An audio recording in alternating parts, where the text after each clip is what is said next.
This episode is brought to you by Viral Jesus, a new podcast from Christianity Today about Christian influencers and how they are using social media to build community and transform lives. Join me, Heather Thompson Day, every week for Viral Jesus, wherever you get your favorite podcasts. Hey, before we get started, I want to remind you that Truce is listener supported. If you want to be a part of this one-of-a-kind show that asks big questions in an approachable way, become a patron. For just $5 a month, you can help me tell big stories like this upcoming season on the history of fundamentalism. And you'll get access to bonus materials. That's all at patreon.com/trucepodcast. That's patreon.com/trucepodcast.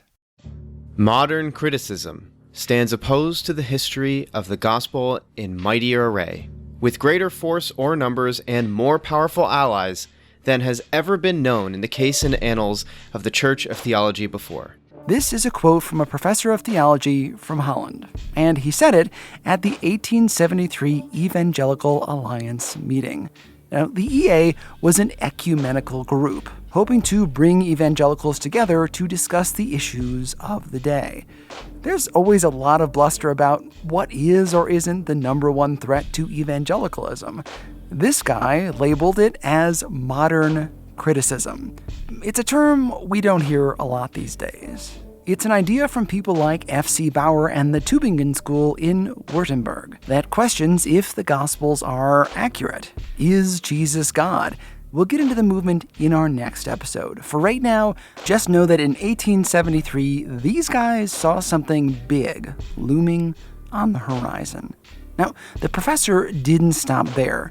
He pointed the finger at where modern criticism began. We have, first of all, to direct our eye to Germany, from whence, as the chief point, the impulse has been given to that great movement, which now divides so many hearts and lands. He blamed Germany. German delegates to the conference warned their brothers about what they saw in their own country.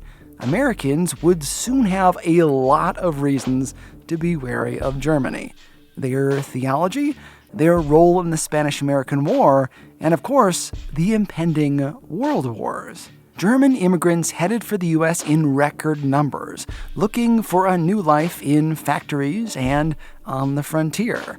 Maybe, just maybe, they would bring these newfangled ideas with them. It's like these guys had a premonition. They were able to look way down the line and predict a lot of battles headed their way, like labor unrest that would lead to talk of socialism. The pursuit of wealth by legitimate processes is in entire harmony with morality and depends on it. The truest charity, which educates and trains the poor into the capacity to supply their own wants by their own labor and skill. That's a quote from the president of the Evangelical Alliance, advocating that the best way to take care of the poor was to emphasize wealth. In his opinion, being rich was fine so long as it was earned legitimately. Doing so would teach poor people how to earn for themselves. Then there was the debate over what to do with evolution. Here's what James McCosh, president of Princeton, had to say. We do not yet see all things reconciled between these two sides, the side of Scripture and the side of science. We see enough to satisfy us that the two correspond. It is the same world, seen under different aspects. McCosh tried to reconcile evolution and the biblical account that says God created the world in 6 days. This speech sparked a flurry of debates. Some said, no, Darwin was completely irreconcilable with the Bible. Others argued that they could go together, just not for humans. Plants? Sure. Animals? Fine. Not people. Another used charts to identify how the creation story overlapped with evolutionary theory if one took the days of Genesis to mean eras.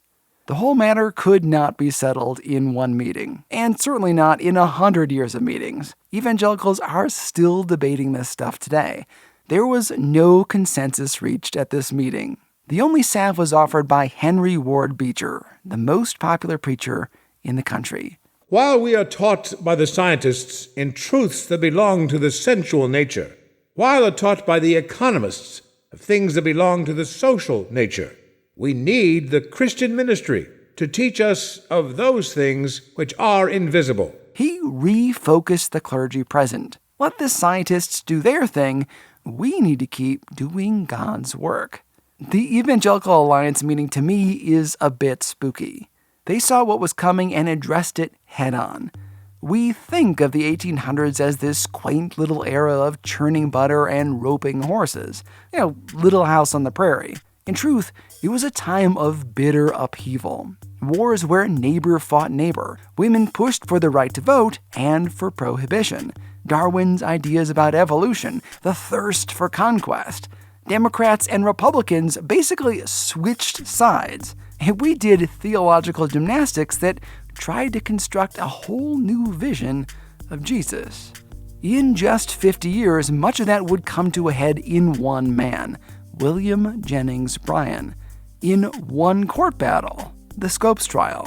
Could Christianity stand up to the rising tide of modernism, or, like a cat sensing an earthquake, would it hide and pray for relief? You're listening to the show that uses journalistic tools to look inside the Christian church. We press pause on the culture wars in order to explore how we got here and how we can do better. I'm Chris Starron, and this is Truce.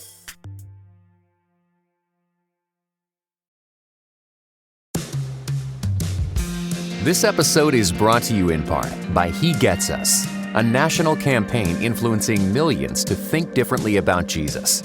Through broadcast ads, social media videos, and digital marketing, the He Gets Us campaign is connecting with people in the middle of their daily routines. More importantly, it's introducing those who are skeptical about faith to the radical love of Jesus by intentionally focusing on how relatable his experiences were.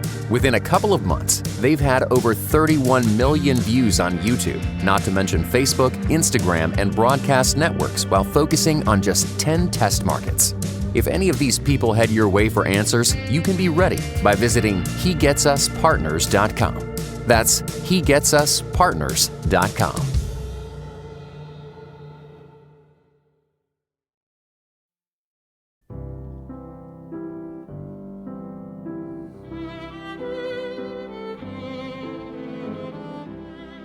William Jennings Bryan was born March 19, 1860, just over a year before the start of the Civil War. His family spent his formative years in Illinois. His father was a leading Stephen Douglas Democrat in southern Illinois. Stephen Douglas being a famous senator. He ran for president and lost against a guy you may have heard of, Abraham Lincoln. Douglas was pro-slavery and super influential. He deserves his own season of a history podcast, but alas, not this show. Douglas was a hero to William Jennings Bryan's father. His father was a judge and did run for office unsuccessfully. And Bryan was giving speeches from the age of 5 to his classmates on his front step. What little kids do you know give speeches to their friends at 5 years old? I mean, nobody does that. This boy was a born politician. In the 1800s, great speeches were printed in newspapers and circulated widely. Massive crowds formed to hear people on lecture circuits. A lot of kids today dream of celebrity and influence on YouTube and TikTok.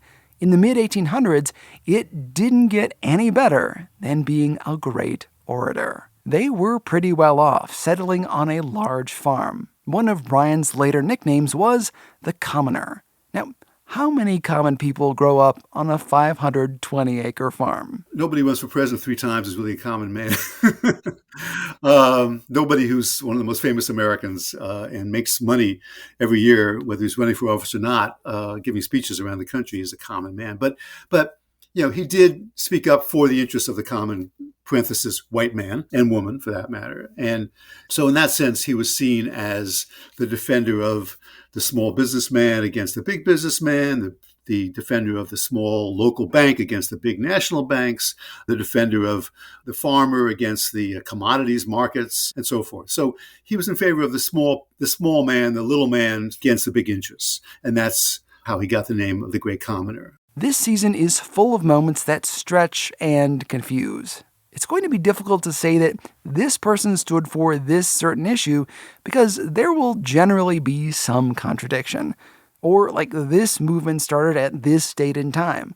A lot of what created American Christian fundamentalism is a mishmash that pulls from different sources. Oh, and speaking of sources, that voice you hear is Michael Kazin. My name is Michael Kazin. I'm professor of history at Georgetown University in Washington, D.C. I've written several books, but the one that we're talking about today mostly is a biography of William Jennings Bryan called A Godly Hero, The Life of William Jennings Bryan, which came out originally in 2006. He has a new book out this year called What It Took to Win, A History of the Democratic Party.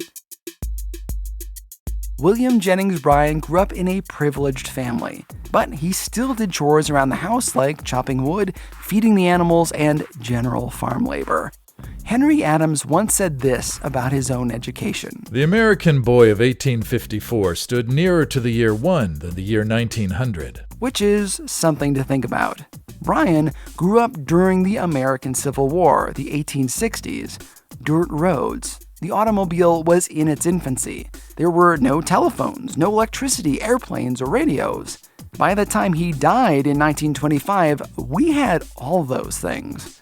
What Adams was trying to point out is that in the 1800s, we were still operating kind of like we did back when Jesus walked the earth. Across just Bryan's lifetime, all that changed. One of the reasons I'm drawn to this era is that so much of what we deal with today was going on then. Massive technological shifts, immigration from different countries, civil unrest, and a lot of our current issues have their roots in the 1800s. Little Will Bryan was saved at the age of 14 at a revival. And his mother was a Methodist. His father was a Baptist. So he said he joined the Presbyterian Church because he wouldn't have to choose between one or the other, so he could go to his own church. He was part of the Cumberland Presbyterian movement, defined by rejecting the Calvinist idea of predestination. That's the belief that God chooses who he's going to save. Bryan was an Arminian post-millennialist, and if you've been listening to the previous episodes, you know what that means. Essentially, he thought it was up to the individual to make a decision for Christ, and that the world would get better and better until the return of Jesus. His father, as a judge, stopped court business to pray 3 times a day, sometimes more. His mother, who was very devout, he grew up in a very devout family, and he took for granted that one should be a devout Christian. And he read the Bible very carefully, memorized large portions of it. He constantly referred to the Bible in public. Not only were his parents practicing Christians, they were also deeply involved in their community. His mother was part of the temperance movement, the largely female-driven movement to end alcohol consumption. And if I'm not mistaken, it took Bryan a while to get on board with helping women gain suffrage. Yeah, well, I think his wife, Mary, who was very active in helping him as well, though she didn't run for office herself, and she was also a member of the WCTU. And, Bryan knew that most Democratic voters were not in favor of women's suffrage. They thought a women's place was in the home, and Republicans actually tended to be more in favor of women's suffrage than Democrats did. But it took a long time for the Republicans to be in favor of it, too. So, in politics, you don't want to take stands if you want to get elected. You don't want to take stands that are very unpopular. I did a whole series of episodes on the Women's Christian Temperance Union back in season 2. You can find it on the website. We tend to look back on the 1800s as this chaste, pure time of self-control. Throw that idea out the window right now. In the 1830s, the typical American drank 3 times what we do today. 3 times. That's a shocking statistic, and it takes into consideration changes in alcohol levels over the years.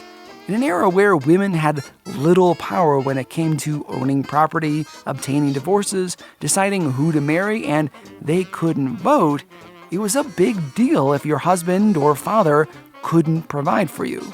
If he drank up his paycheck, you and your children went hungry. The temperance movement wasn't a bunch of prudes running around wagging their fingers. It was a fight for survival.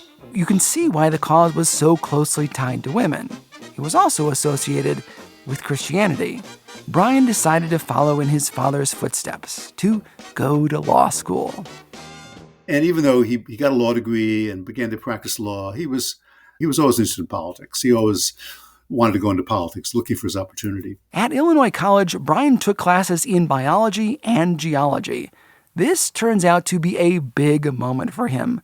when he first began to question the account of Genesis about the creation of the world in 6 days. Darwin's book, The Origin of Species, had been released, and while there was still a lot of speculation as to its validity, theories of evolution turn out to be older than Darwin.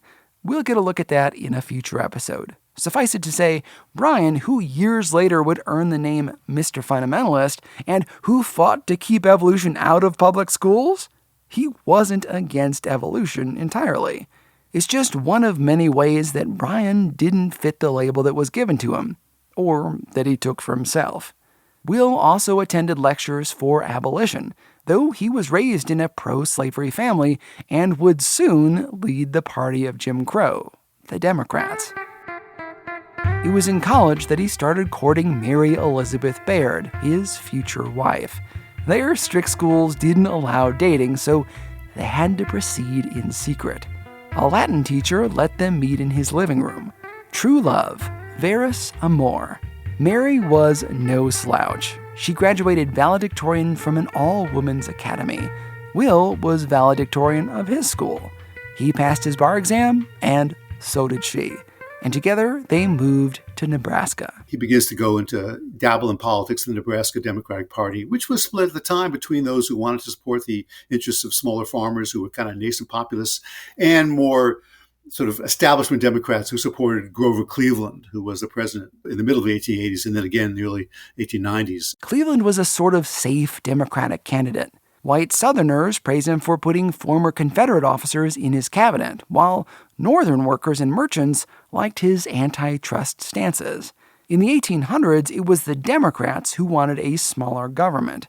Republicans coalesced around abolition and built a big federal government in order to fight the Civil War. Republicans set the slaves free. Democrats tried their darndest to keep black people as the other, not just in the South, but in the North too, through laws and trickery. Cleveland could help them do that. Democrats were a pretty explicitly racist party back then. They made pretty clear that they did not want black people to be able to exercise the right to vote, which they had in the 15th Amendment or other rights. Republicans were the party of Lincoln and emancipation. Democrats fought Reconstruction. So the Union Army occupied the South after the war, ensuring that they kept their part of the bargain. You can imagine that built up some animosity. The South had just lost a war to the North, and now the North was occupying their land. In response, Southern states instituted what were known as Black Codes. Here's how it worked.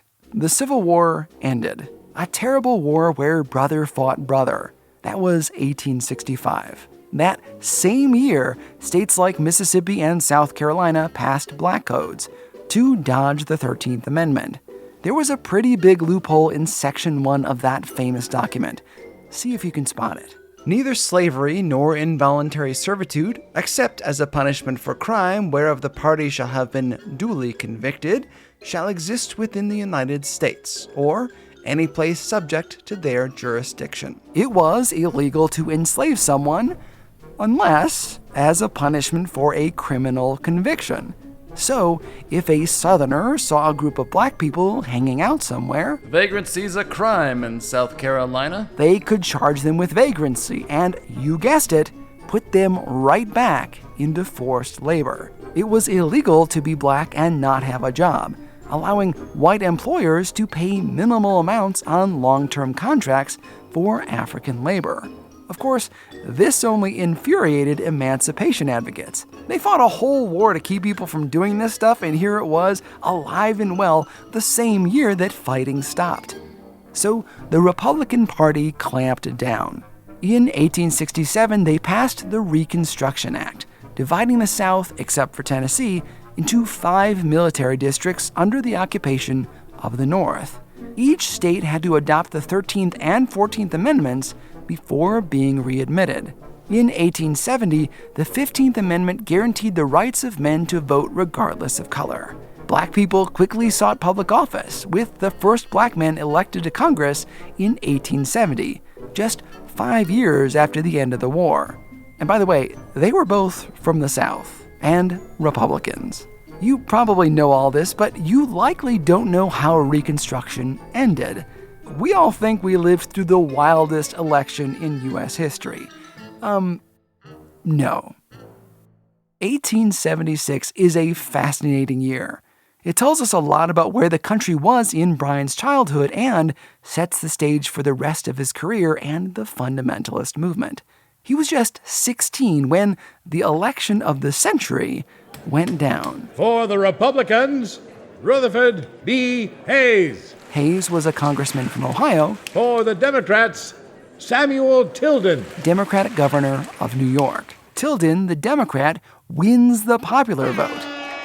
But he doesn't have enough electoral votes. Does this sound familiar? The electoral votes were disputed in Louisiana, South Carolina, and, reminiscent of the 2000 election, Florida.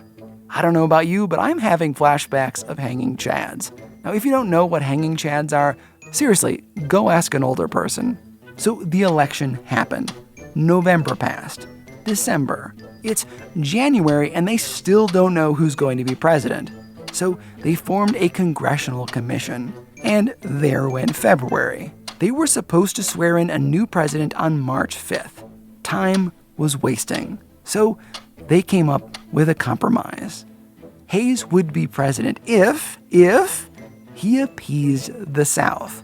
And he sends this weird mixed message. The moral and material prosperity of the southern states can be most effectually advanced by a hearty and generous recognition of the rights of all, by all a recognition without reserve or exception. With such a recognition fully accorded, it will be practicable to promote, by the influence of all legitimate agencies of the general government, the efforts of the people of those states to obtain for themselves the blessings of honest and capable local government. A call to acknowledge the rights of all people, followed by a little hint that states should be able to govern themselves. Long story short, there was a compromise. The Republicans, of course, wanted the presidency, but they had to give something up. What they did was return control of the South back to the states. The South then agreed not to trample on the rights of black people.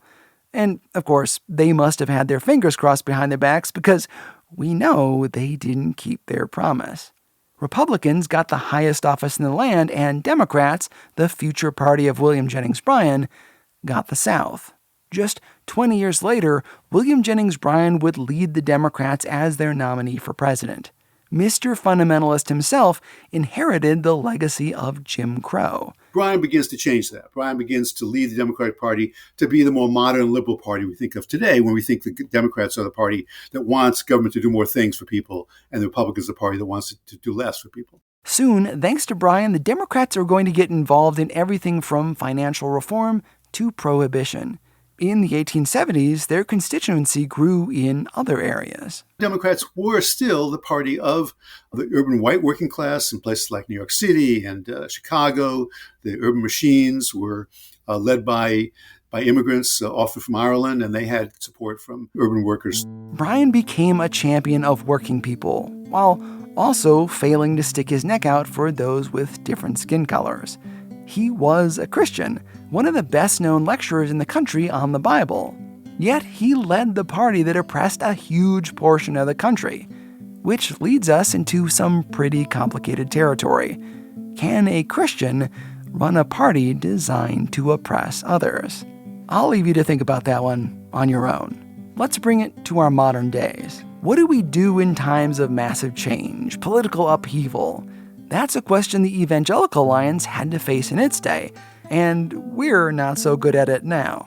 Two major groups formed to respond to the social and religious pressures of that day: fundamentalism and modernism. And just as with the election of 1876, the means to achieving their goals overshadowed their mission. The fundamentalists would become so militant in protecting the gospel that they tarnished the name of the gospel in the process. The liberals, hoping to make the world better, created a Jesus in their own image, one who would never ask them to change or question themselves. I'm here to tell you, neither response was biblical. In our day, when it seems things are in constant flux, what will we do?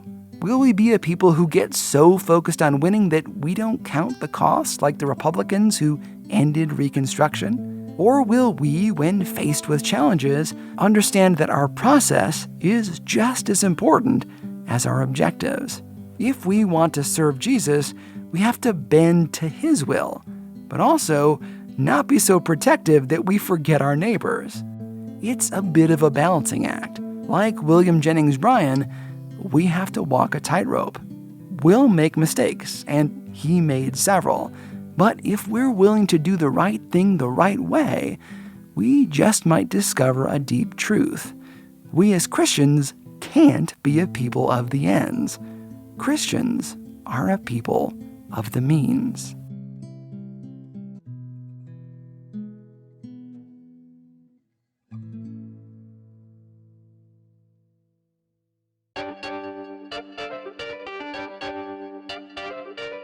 Special thanks to my guest, Michael Kazin, author of A Godly Hero, and his new book is What It Took to Win, A History of the Democratic Party.